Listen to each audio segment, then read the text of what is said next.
evening and welcome to the Reseller Niche podcast. Today's guest that we have on is Daniel Quimbaya. And Daniel and I met when I was in the Lakeland area. Daniel, actually, I put a post on Chris Lynn's group, the 10K on the Bay, and it said, hey, I've got some extra boxes. And Daniel reached out and I started talking with Daniel and found out that Daniel is a Disney expert. And of course, we have Mo here. Mo, how are you doing? I'm doing great. How are you doing, Russ? Good. Daniel? Hey, how are you doing, Russ? Doing good.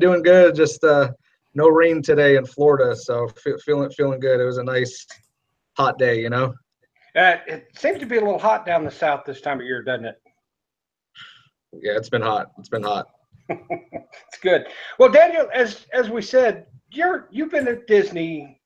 You've been dealing with Disney stuff, and that's mainly what you deal with. Yes. That's correct. Correct. Kind of tell us your background in that. Now, explain to people how close you are to Disney.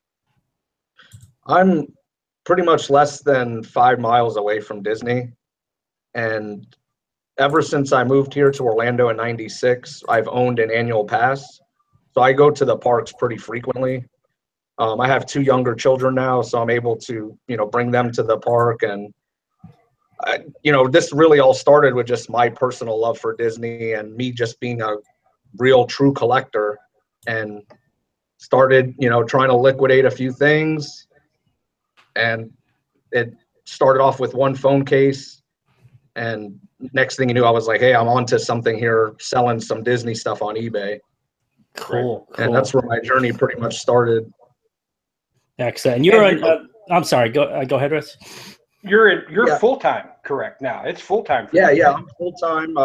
I had a retail background. I worked for CVS Pharmacy as a store manager, assistant manager for over 6 years before I decided to take the full time leap.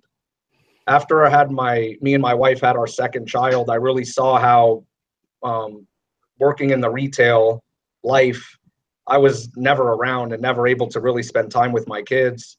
And I started working with a friend, and he was selling online with medical equipment and doing pretty much resale, but for medical disposables and machines. And I really just watched how he kind of built up his business model and watched what he was doing. And I thought, hey, I could do this same thing, but with something that I already have a passion for and I have a love for, and really just kind of, again, help collectors like myself that have tried to buy stuff online.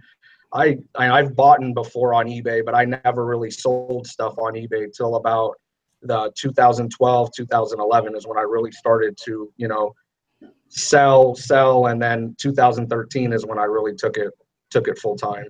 Right. Okay. And just so people, this was you're talking about Disney World here in Florida, correct? Yes. Here in Orlando, Florida, Walt Disney World is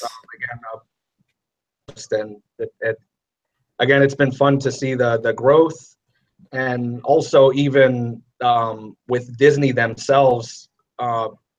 When I first started doing this in 2013, there was no access for people overseas and even in the United States to actually order a product that came from Disney parks. There was no way for them to do that unless they shopped on eBay or Amazon. That was really the only way, if people reselling it. Gotcha. So me and other people here in the Orlando area, what we would do is we would have tons of different listings set up on eBay, a hop, skip, and a jump right down the street, and basically doing park pickups for people.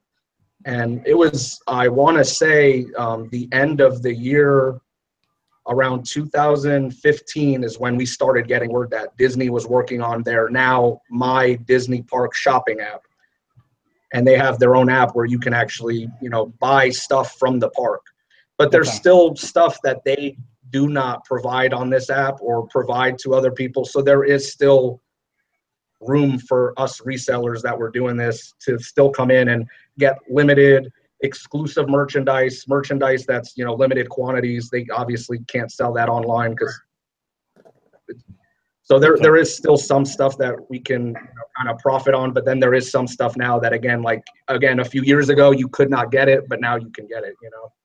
Okay. That has changed too, just in the And how would you say, I guess, resale aspect around? oh yeah, definitely. How would you say, I guess, difference between when you started selling the types of stuff you were selling? Was it mainly like, just Disney World stuff? Was there like stuff that you could find possibly that they market to the entire Disney, or is it, how is it different from what you're buying now to sell?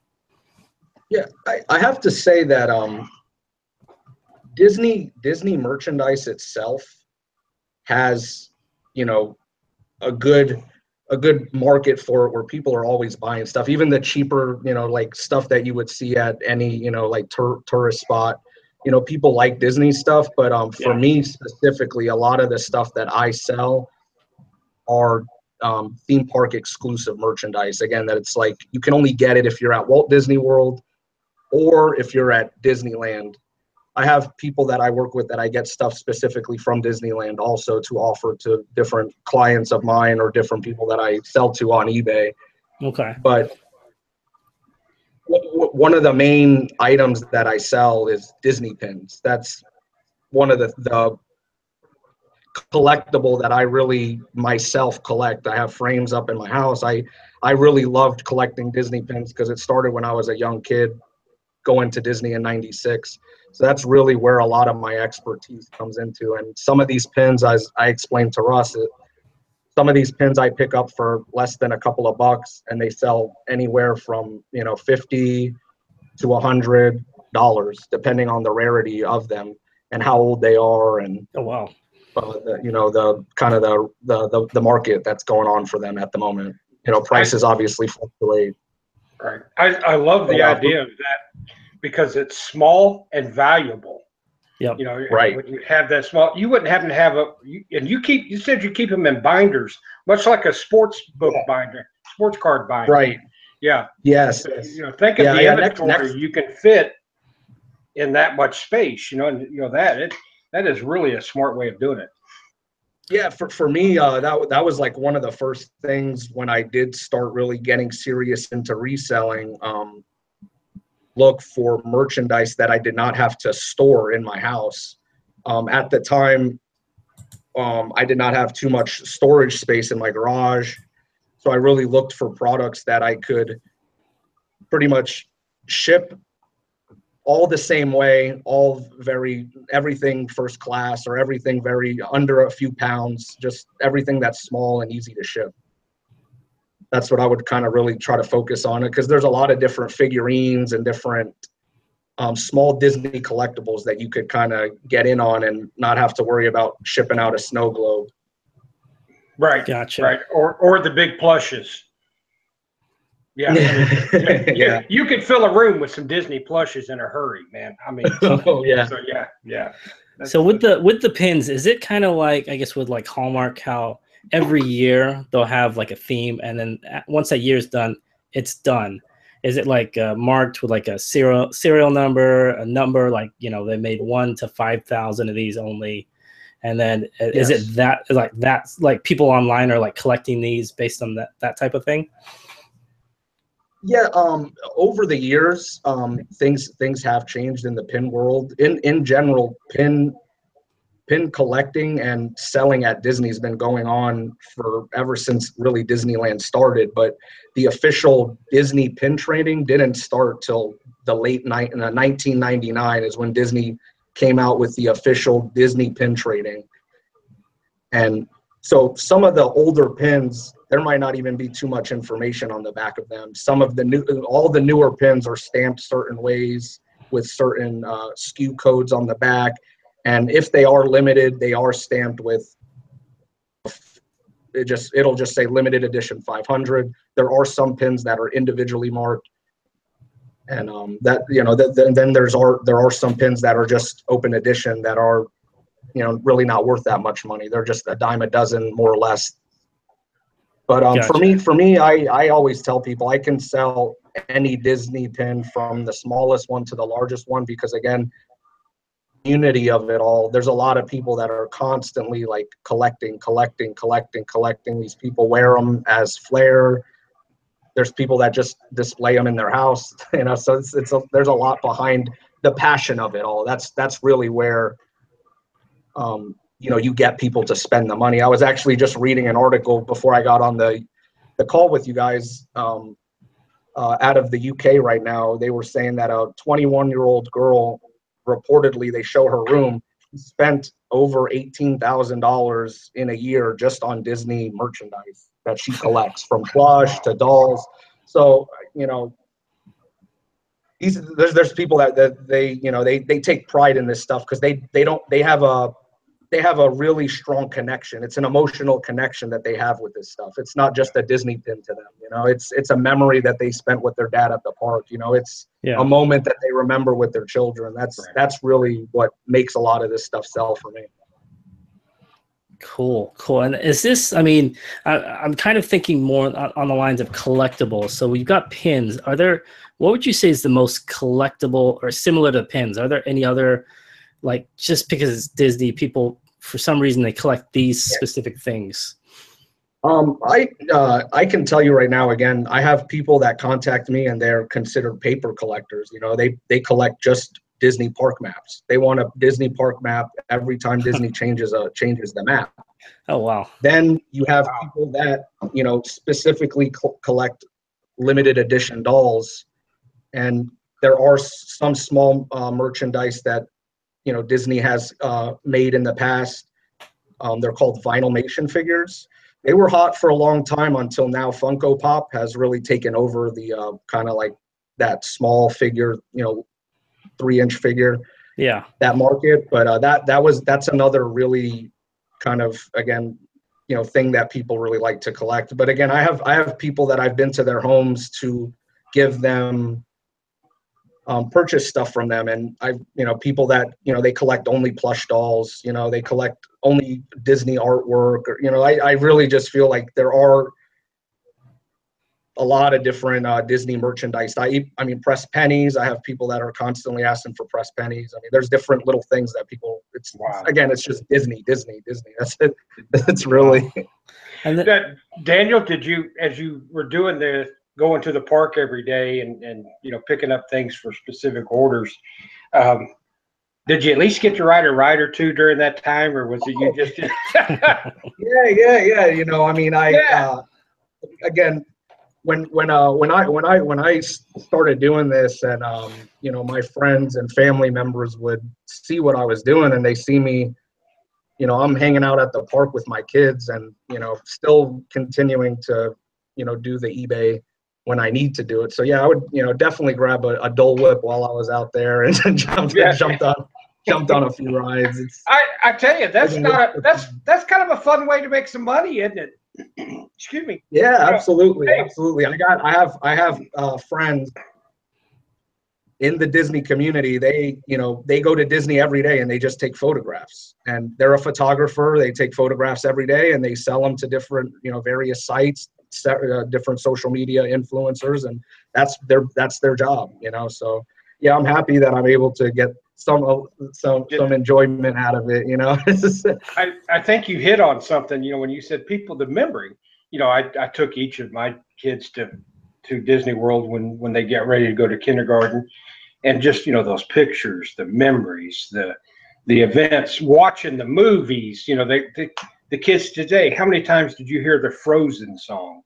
You know, I mean, even to bring up when that movie came out, every morning I was at Magic Kingdom at 7 in the morning to get in there, because they could not keep the merchandise on that shelf because of all of us coming in and just But I mean, even just regular guests coming in, I mean, they could not keep that stuff on the shelf.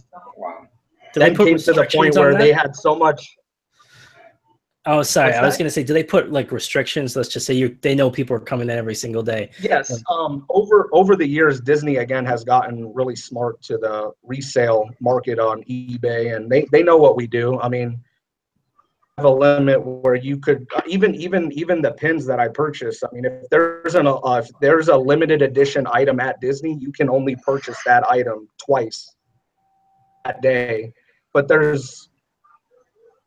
they have on certain items where you can only purchase 10 of them at a time, and that's it. Certain limits. Back in the day, it was higher. Over the years, it's gotten a little. Well, in a sense, though, doesn't that kind of help you, because now you know that is a limited item, so doesn't that jack the price up on your end? Yeah, I mean, it does. It all depending on the products. It's really crazy to see how as an example, over the past 2 weeks, Disney's been making a lot of announcements with their D23 event. And recently they're changing over one of their scenes in their rides, and they're getting rid of, in Pirates of the Caribbean, there's a scene where there's a redhead that's getting, they're auctioning off women in this Pirates of the Caribbean ride. Well, they're taking this scene out, like Who Wants the Redhead? That's the whole scene. Oh, wow. Yeah. I had pins for this scene. It was like literally the news came out, and then I look over, I'm like, oh, I just got 2 sales on this pin. I'm like, oh, okay, let me raise it $10. I raised the pin all the way up to $80, and I ended up it continued to sell. Oh, wow. People are Googling,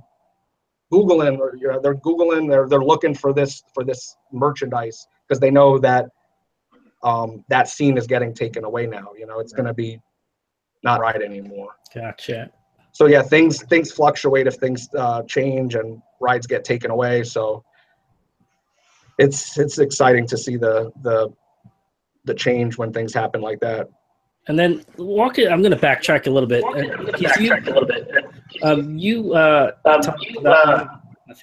Can you hear me talking twice there? Yeah. We're getting the feedback. Yep. Okay, I think it's gone now.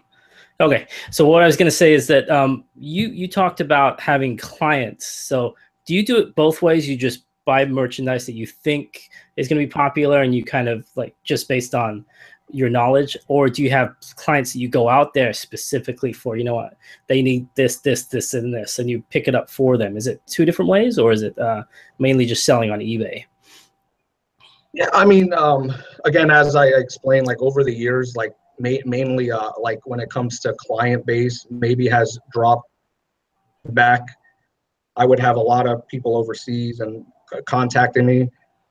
So I would say now, like as of right now, it's mainly a lot more eBay, but I do have still some people that will contact. Again, a new purse coming out, there's a new, they know it's limited, they'll contact me and ask me to specifically pick it up for them, so that we're doing the whole transaction off of eBay through my website, via PayPal invoice. But yeah, I have sold on Facebook, I've sold on Instagram. I try to keep any open line of communication for somebody to want to contact me and want to pick up Disney items or any type of Disney memorabilia they might be looking for. Because I also attend a lot of different events and a lot of different meetups locally. And, again, I'm always around other collectors. So if somebody tells me, hey, I love Ariel, or my daughter, she's really looking for this Little Mermaid, if I see something, I'll send it over their way, so that they're able to, let me know if they need me to help them out with it. Gotcha. And then you just mentioned, actually, you touched on like Facebook and Instagram and things like that. Is that becoming a big part of it too? I know, especially with collectors, like on IG and on Facebook Marketplace, maybe. Are you seeing people reach out to you there as well? Yeah, I mean, I have to say, like even over the past few years, just let alone what the Facebook Marketplace has done, opening up doors for me to be able to purchase more Disney from other people, just to see the Facebook groups that have been started with, Disney garage sale group, or, just for people to have another outlet of liquidating and getting rid of their stuff. There's always people looking to purchase Disney stuff. They're always looking. So I'm part of like over 20 different groups where it's, specifically Disney Dooney and Burke bags, resale, specifically Disney pins, specifically, snow globes and figurines. So there are other avenues, but me personally, I really have enjoyed using Instagram with DMing. It's been a lot easier for me to really accomplish a lot of sales that way. But I have used Facebook and other, communication. I've had people reach out to me just because they have stumbled upon my store. They see that I do Disney, and then just message, hey, I'm interested in this item at the park. Can you get it for me? So I think, Mo, this is when I first met Daniel, and this is why I really wanted to get him on the show with us. Here is the epitome of what people try to say about eBay and Amazon and reselling and stuff. Daniel, you love this. Yeah. This is something you are doing now because of your love for it at first. And right. You said you like doing it, and you like doing it, and then you get extremely knowledgeable in it. And you get to the point, and then you market yourself. You have your Facebook, you have your groups, you have repeat buyers. That's something that we don't discuss on, especially like an eBay type area. It's extremely difficult to get repeat buyers on eBay. One and done. Yeah, one and done. And right. you are, that type of niche product that you work with, repeat buyers. And then let's talk about what Disney is perfect about. Every 7 years, the entire Disney system gets regenerated because there's a whole new crop of kids come in. New crop of kids. So this is something that's sustainable. You can literally do this for years. If it's not pins, then it's Disney holograms, whatever comes out. Whatever's the next. One kind of off-topic thing. If you were to estimate, how many times do you think you've been to a Disney park? Oh man, I could take a wild guess and probably say definitely over 500,000 times. Maybe. Wow. Wait a minute. Did you say? Like I said, ever since '96. Even when I was a kid, we used to spend a lot of time in Disney. Yep. Times a week there, Disney here in Orlando, to do for fun revolves around Disney, even with their Disney Springs shopping area. And even for me as a reseller, just another random off-topic thing is, even with Disney Springs sprouting up, there was stores that came into fruition over there. The trophy room, Michael Jordan's son started his own store there, and then now, again, people that do eBay, they're waiting outside now for shoes every morning that they do releases over there. So I tried it out a few times, but that's just a little bit too thick for my skin to get in those lines. And is that within the Disney kind of the park? Because I know there's how many parks are there? Is it 8, 7? There's 14 parks total in Disney. Okay. And then in Disney World there's 4 parks total, but they have 2 water parks with all the resorts, and then Disney Springs is a free go there. It's a shopping plaza marketplace, and tons of different stores. Really good place if you're ever here in Orlando to check out and take your family. We were there once. What does a Disney annual pass for Disney run these days for Florida residents? Florida residents, it's really gone up. You're looking at it for their premium pass. You're probably spending about $1,000. Their lowest end pass with blackout dates, probably roughly around 600, 700 maybe. So it's pretty expensive. It's expensive, but the cool thing for you is that's a write-off. That's an expense. That's a business expense. Yeah. Yeah, that's a business expense. So everybody saves up for vacation at Disney World. You're going, man, that's a business expense. I'm there every day. Right. So yeah. You don't get discount tickets, do you? But I bought 10 years in a row or something like that. If you're ever interested, living in Orlando has its perks. I know some people, so okay. Bring your kids and give me a shout for sure. Oh, if I whisper that around my kids, one thing they'd love it. Yeah. I mean, one thing I do want to say is, regardless of just the knowledge that I've had in the store that I've built on eBay, I have some, I've sold quite a few random items also on eBay over the years, from laptops, different, stuff that I've thrifted, stuff that I find at estate sales. And, I'm always in the mindset of looking for stuff that I can flip. So I have broadened my horizons over the years, and I try to always keep my eyes open for the opportunities, not just focusing on only Disney products. Gotcha. Makes sense. Makes sense. And have you ever visited any of the other Disney, like regular Disneyland or? No, I have not personally been out anywhere else besides Disney World at the moment. Well, hopefully, Disney still World dwarfs everything else, so you're probably not missing much. Yeah, that's what everybody says that come to visit. That's what they say. See? I think me and you spoke about it, Daniel, when we met.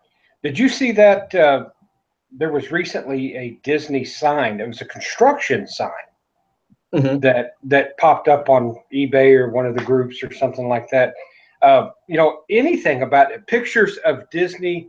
I recently ran into a bunch of slides, and I was looking for Disney slides. There's some Disneyland in there, but I saw Disneyland construction 35 millimeters or Disney World construction 35 millimeter slides. We're going for like 30, 40 bucks a pop. Just the slide. So, do you ever run into some of the older Disney stuff like that during the construction or? Yeah. In the Orlando area, there are other sources where Disney is liquidating certain products and certain items, from their hotels. There's a lot of stuff that runs through. They have a large cast warehouse here, so there are a lot of when it comes to vintage pieces, I've ran into a lot of different things. Cool. Even what were some of the cast? What were some of the cool ones that stick out in your mind? Definitely the Disney cells, which are what you're kind of speaking of, but it's frame cells from the actual movies. From the movies, gotcha. And they make them into artwork where it's the original design, the ink, and then it'll have the original film reel like cell with the artwork. Those are some of my favorite items to pick up. Now, when it comes to as Disney expands, one of the latest expansions was Star Wars. They have the massive Star Wars weekend and stuff. Do you also go into the other areas of the company, especially like I saw Star Wars bins that were this big around? Marvel, Star Wars, anything right now under Disney, I pretty much. You're not working. Gotcha. Yeah, I'm gonna work it as much as I can into what I'm doing. But even when they first initially the Star Wars weekends, they don't even do that anymore now that they're building the Star Wars land. So again, even merchandise now from those events, which I have attended for years, all that merchandise now is starting to rise up in prices just because people know they're not going to be able to get merchandise that will say Star Wars weekends anymore. Right. Gotcha. Yeah. Go ahead, Mo. I'm sorry. No, I was just going to say that since you've been doing this for a while, have you seen trends in terms of not only stuff that's sold well, but the opposite kind of? Have you seen stuff that, people bought a lot of, they thought it was going to be really hot, and it just didn't work and never sold, and it's maybe in abundance now, you can find it maybe where you are it's not too hard to find? Yeah.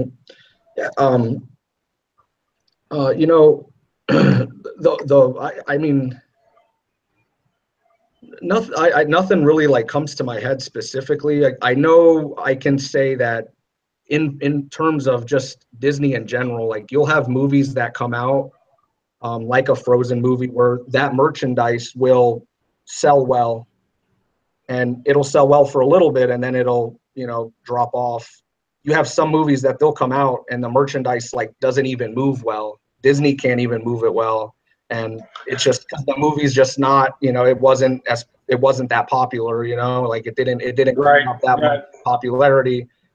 So that a lot of that merchandise will just you know, just end up hitting the outlets. I'm not sure, you know, if many people are aware. I mean, Disney does have outlet malls, not just here in Orlando. There are other Disney outlet locations around the United States where Disney is liquidating products all the time, you know, from their Disney store retail stores that are in the mall and, you know, their parks. A lot of the park merchandise only specifically comes to the Orlando and Florida and California area, but sometimes you'd be, you know, surprised what you could find at one of your Disney outlet stores. And you could easily Google and check out, you know, which ones might be close to you or in your area or even at all in your state. You know, don't quote me on it. I'm not 100% sure where all these places are located. But what's your unicorn, Daniel? What are you looking for that, man, when I find it, I found it? You know, a Club 33 statue, something like that? Or, you know, what's your unicorn?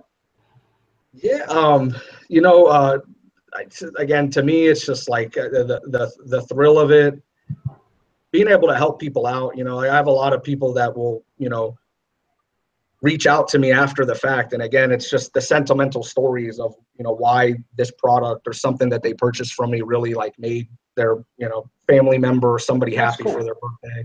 That's really the biggest thing. Again, I find a lot of things, and I'm just really just eager to see, you know, what I can find next. You know, again, I'm always on the lookout. I try to be as fair as possible with everybody. People that know me in the Orlando area, they know if they're going to deal with me, I try to be as straightforward, as transparent as possible. I'm not trying to make a quick buck and just, you know, come in over somebody's head. I want them to understand that I know that a lot of this stuff was prized possessions to them. And, you know, to just take it and flip it. I mean, I've gone to I had this written down. I wanted to bring this up. I've been to people's houses where I had a husband call me one time, a gentleman call me to come to his house to, you know, come give him an estimate on what, you know, to buy their Disney products. I walk up to the house. He's already waiting for me in the driveway. He's like, please, sir. He's like, you know, when you get in there, he's like, you have to convince my wife. I need her to get rid of some of this stuff. She has a lot of Disney stuff. So I walk in the house, and this lady has, you know, as soon as you walk in the door, all the way to, you know, there's Disney stuff on the, you know, memorabilia on the wall. Very nice and well put together artwork. And that's not what they're trying to sell, though, because it really goes well with the house. She's like, no, he's like, we need you to see the room. And I go in this lady's back room, which used to be one of her children's rooms. And she has, from the floor all the way to the ceiling, almost every plush doll that was ever made of Mickey Mouse, from, you know, the very first one all the way to the one that, you know, that's came out recently. You know, this lady collected everything. Oh, wow. When it came to different plush, and the whole room was set up as Disney.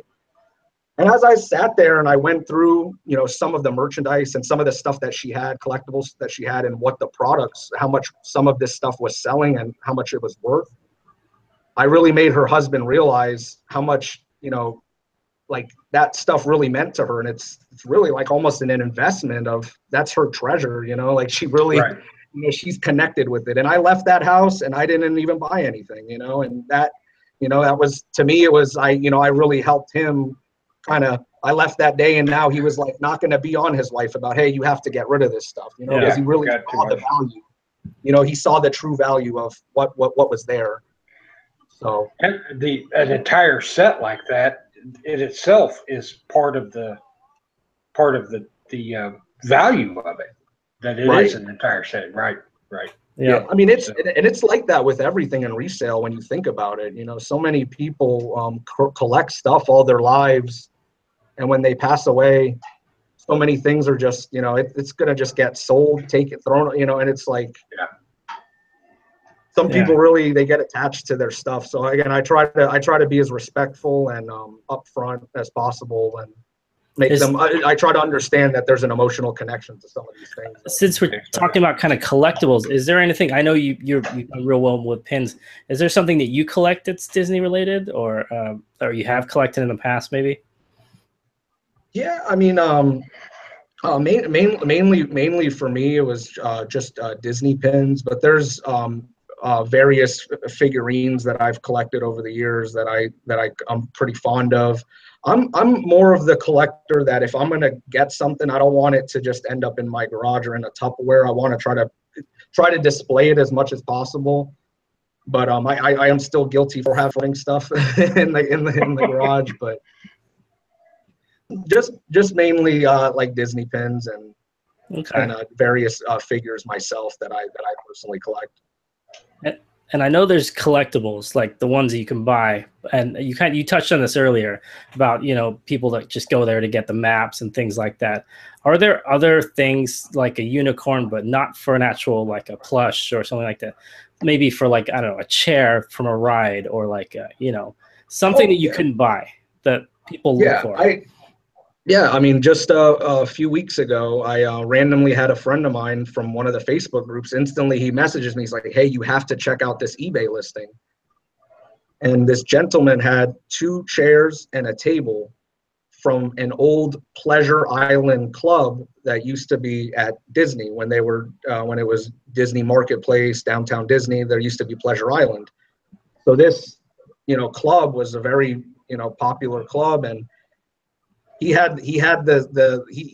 really didn't know what he had at first. You know, he had it listed really low. So I'm instantly, you know, I'm messaging him. I'm trying to, like, I need to pick this up because I know I can make some money on it.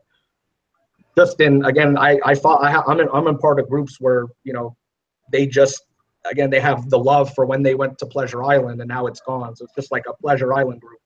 So I was like, I need to get my hands on this and I could get it to the right people.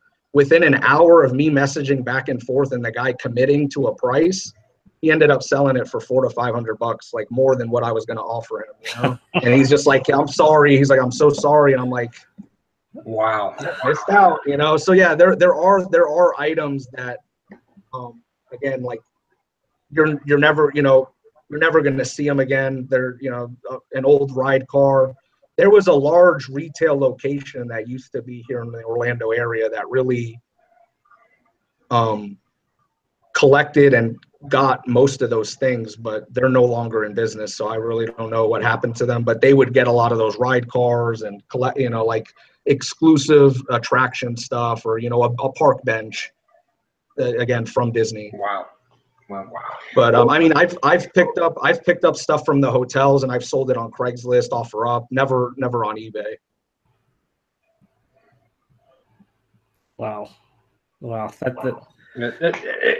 I'm sitting there kind of stunned because it can be such a, you know, anything can be huge like that, and it is. It's just, it can be so huge, and Disney's got. I mean, you know, me telling you guys this story. I mean, there's people that I know that they do the same thing that I'm doing, but they do it for Universal Studios, you know, which obviously doesn't have as big of a following, but they do have franchises that people follow, that they want to collect certain things. And I mean, I have, even on my personal eBay, I sell old, you know, stuff that I used to pick up when I used to frequent Universal Studios myself. So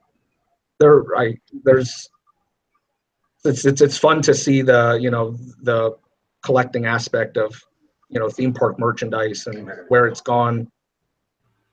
Absolutely. So I think what we're going to do is we're going to have Daniel back again, because I have 50,000 questions in my head. That's what keeps causing me.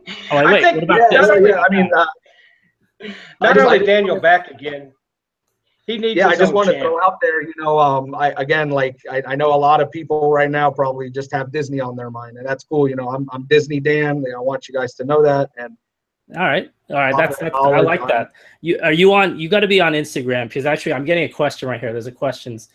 This one's for you, Daniel. Actually, it says, I have a question for Disney Dan. What character resells the best besides Mickey and Minnie when it comes to Disney? How do you even pronounce that? Disney.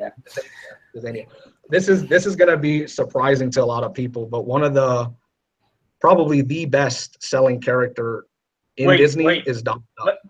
That's what I was. Sorry. That's what I was going to guess. But yeah, Donald Duck. Yeah, Donald Duck. Donald Duck. Yeah, one of the largest selling characters when it comes to, especially a lot of the vintage stuff. Okay. And I would say Goofy would be next, probably, right? It's Donald Duck and then Mickey. Okay. Right. Okay. Nice. Okay. So I think what we'll do is we'll ask, if anybody's watching this at a later time, if you can put any questions in the comments, and we'll get them to Disney Dan. And Absolutely. we'll have him back on here again, and we'll talk about whatever, other topics we may have missed. Yeah. I guess even if, general eBay questions, I just want other resellers to know that, I'm here to help with the knowledge that I've gained over the years. And I'm always looking to, meet other people for us to kind of network and share each other's knowledge to help each other out. It's time for your own, it's time for your own Google channel. Or yes. your YouTube channel, Dan. How can people find you? Where are you? Where are you right now? Yeah, I mean, pretty much best place to start if they want to check out magickeyholders.com. Okay. You can pretty much find every way to get a hold of me, from Instagram, Facebook. You can check out my eBay store there. And actually, every reseller, I recommend that they check out my website, because there's a lot of cool features and things that I do with my website that actually help with making eBay sales and building your brand and helping get your name out there a little bit more, that they would really find helpful. So definitely check out magickeyholders.com to find put that more down information. Below. So if you guys are listening to this later, we'll put it in the show notes for you. Perfect. So cool. So I just want to thank anyone that's listening, either on the podcast or watching on YouTube. And this has been an awesome show. I'm still thinking, I'm going to hold off on my other question. I do have a couple others. I'll hold off for now. But all right, perfect. For myself, thank you so much, guys. Thank you, Daniel. Thank you. And then for Russ, thanks for listening to the Reseller Niche podcast. We will talk to you guys next time. Have a good one.